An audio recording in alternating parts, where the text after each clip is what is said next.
Imagina uma história de vida que parece ter saído direto de um roteiro de cinema. É exatamente isso que a gente vai explorar nessa análise. Vamos mergulhar na jornada incrível de 96 anos do Dr. Eugene Braunwald, um cara que é universalmente reconhecido como pai da cardiologia moderna. E olha, o foco aqui não é só fazer um resumão de descobertas médicas, não. É contar um conto épico, uma verdadeira sinfonia de sobrevivência, de uma curiosidade que simplesmente não tinha fim, e do triunfo absoluto do espírito humano diante do impossível. Ao longo de impressionantes 74 anos de carreira, o Dr. Braunwald não apenas tratou o coração humano, ele literalmente reescreveu a nossa compreensão de como salvar esse órgão vital. E o mais louco? Tudo isso começou de um jeito bem inesperado.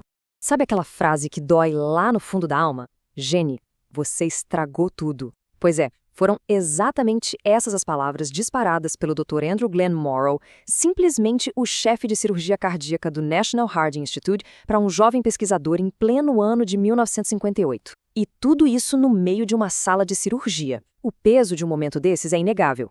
Recebeu uma crítica tão devastadora do próprio chefe, logo depois de um erro de diagnóstico que levou o paciente a uma cirurgia desnecessária.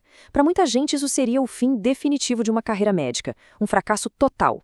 Mas, por incrível que pareça, essa suposta falha esmagadora foi o catalisador para uma das descobertas médicas mais importantes de toda a história. Parte 1. Fuga e a paixão. Para entender quem foi Eugene Braunwald, a gente precisa olhar para uma trajetória de superação que começa de forma bem assustadora. Ele nasceu lá em Viena em 1929, só que aos 9 anos de idade, naquele cenário sombrio de 1938, a família dele foi forçada a fugir do avanço devastador do regime nazista. Eles literalmente deixaram tudo para trás, cruzando o oceano para tentar recomeçar a vida em Nova York. É impossível ignorar o tamanho desse trauma, mas aquele menino que escapou da destruição na Europa chegou aos Estados Unidos e canalizou absolutamente toda a energia para os estudos. Ele superou barreiras de idioma, de cultura e o resultado. Em 1952, ele se formou simplesmente como o melhor aluno da turma na prestigiada Faculdade de Medicina da Universidade de Nova York. A sobrevivência virou brilhantismo puro. E tem um contraste belíssimo aqui que humaniza demais essa história. De um lado, a gente tem a mente analítica, aquele aluno nota 10 que operava com uma lógica fria e precisão cirúrgica. Mas do outro lado, batia a alma de um artista. Desde os 6 anos de idade, muito por influência dos pais, que curiosamente se conheceram na ópera em Viena, ele tinha uma paixão imensa pelo teatro musical. Para ter uma ideia, durante os anos difíceis de faculdade de medicina em Nova York, ele até arrumou tempo para atuar como figurante no lendário Metropolitan Opera. Essa mistura é fundamental para entender o Braunwald. Para ele, o corpo humano e a medicina não eram só uma máquina fria, mas sim uma grande obra de arte, uma ópera super complexa onde cada detalhe, cada batida tinha o seu papel dramático na sinfonia da vida. Parte 2. A janela de oportunidade. Agora, vamos dar um salto para a Revolução da década de 60, que mudou literalmente tudo. Antes disso, o dogma na medicina era um só.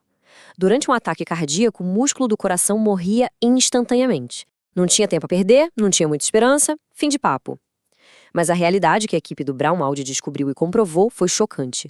Eles provaram que a morte do tecido é, na verdade, um processo gradual. O coração não desiste de uma vez, ele luta. E é exatamente essa luta gradual que cria uma janela de oportunidade absolutamente crucial. Eles provaram que era possível correr contra o tempo e intervir para salvar aquele músculo. Essa única descoberta, gente, abriu as portas para todas as terapias modernas de desobstrução e salvamento cardíaco de emergência que a gente conhece hoje. E ele não se contentou em ver isso só no laboratório, não. O impacto desse novo paradigma foi testado numa escala, olha, astronômica. 400 mil pacientes. Através da fundação do grupo de estudos TIME, em Boston, lá em 1984, ele coordenou mais de 70 ensaios clínicos pelo mundo todo. É um volume de dados estarrecedor. Esses estudos criaram as bases científicas globais para tratar o coração, validando terapias que a gente usa o tempo todo, desde os remédios para desobstruir as artérias até o controle rígido do colesterol. E o resultado prático no mundo real desses mega estudos, 19%. Foi exatamente essa queda impressionante na taxa de mortalidade pós-infarto que eles ajudaram a comprovar, especificamente com a introdução dos inibidores da ECA. Ele conseguiu pegar descobertas super complexas de laboratório e transformar em protocolos que qualquer hospital pudesse seguir. Isso elevou o padrão de ouro da cardiologia. Na prática, esse número representa milhões de pessoas que puderam voltar para casa e continuar suas histórias. Parte 3. O erro que fez história. Lembra daquela cirurgia mal sucedida lá do comecinho? O Dr. Brownwald tinha indicado a operação depois de ler uns exames que apontavam para uma obstrução congênita. O cirurgião abriu o peito do paciente e... nada. Absolutamente nada bloqueando a passagem. E o mais louco, 2 meses depois, o mesmo cenário exato se repetiu com outro paciente. A pressão para ele recuar, aceitar a derrota e baixar a cabeça era gigantesca. Mas a recusa dele em aceitar o mistério falou mais alto. Aquela humilhação de ter estragado tudo deu lugar a uma investigação científica obsessiva e rigorosa. A equipe começou a destrinchar cada detalhe do que estava realmente causando aquelas anomalias nos exames. E a resposta que eles encontraram mudou a medicina.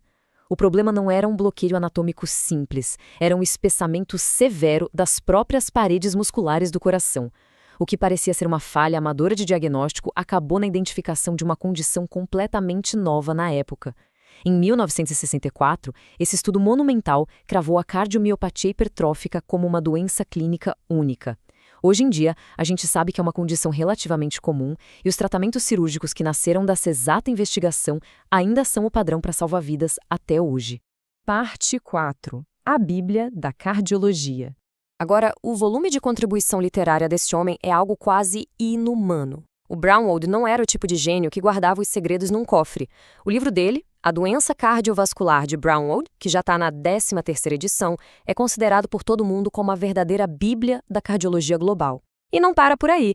Ele editou 12 edições daquele manual respeitadíssimo, o Harrison, e tem a marca absurda de mais de 1.800 publicações científicas. E o detalhe, ele continuou produzindo ativamente até o mês do seu falecimento. Essa forma estruturada de passar o conhecimento virou a maior ferramenta de impacto exponencial que ele deixou. Parte 5. O mestre das gerações. O renomado Dr. Elliot Entman resumiu a essência do Brownwald de forma perfeita nessa citação. Apesar de liderar centenas de estudos e escrever os livros mais cruciais da medicina moderna, a verdadeira mágica do Brownwald estava no toque pessoal caloroso. Ele sempre arrumava tempo para parar, olhar nos olhos dos alunos, ouvir de verdade as dúvidas e dar conselhos sob medida que acabaram moldando as carreiras de inúmeros talentos. Pensa num titã da ciência, mas com a empatia e o coração de um mentor genuinamente dedicado.